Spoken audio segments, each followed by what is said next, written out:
کا حکم ہے کہ تم بھی مانگا۔ سبحان اللہ۔ یا اللہ ہم بھی تیری بارگاہ میں عرض کرتے ہیں جو آدم صفی اللہ سے لے کر میرے آقا صلی اللہ علیہ وسلم نے تک جو نبیوں نے دعائیں مانگی ہیں، اللہ یوسف علیہ السلام نے رب قد آتیتنی من الملک وعلمتنی من تعویل الاحادیث فاطر السماوات والارض انت ولی فی الدنیا والآخرہ توفنی مسلما والحقنی بالصالحین۔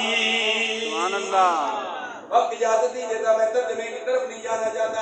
یوسف علیہ السلام نے بھی دعا مانگی، ابراہیم خلیل اللہ نے بھی دعا مانگی، موسیٰ کلیم اللہ نے بھی دعا مانگی۔ کسی نے کون سی دعا مانگی، کسی نے کون سی دعا مانگی؟ ان دعاؤں کا سب کو پتا ہے۔ میرے آقا صلی اللہ علیہ وسلم نے بھی دعا مانگی، اللہ دعائیں ساری مانگی، لیکن ایک دعا اللہ کی پیارے حبیب علیہ تحیت والثناء نے اپنے پاس رکھ دی ہے، ورنہ وہ دعا نہیں مانگتا۔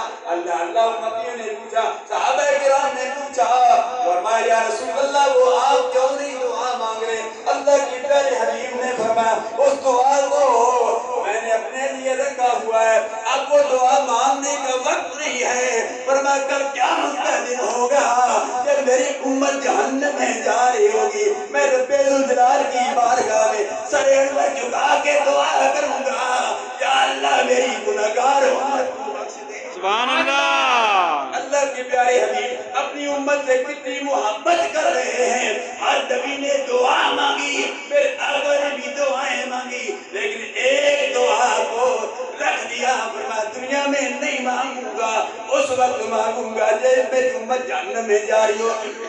اللہ کو پیارے حبیب کو اپنی امت سے کتنی محبت ہے، لیکن امت کو اپنا محاسبہ کرنا چاہیے۔ آج امت کیا کر رہی ہے؟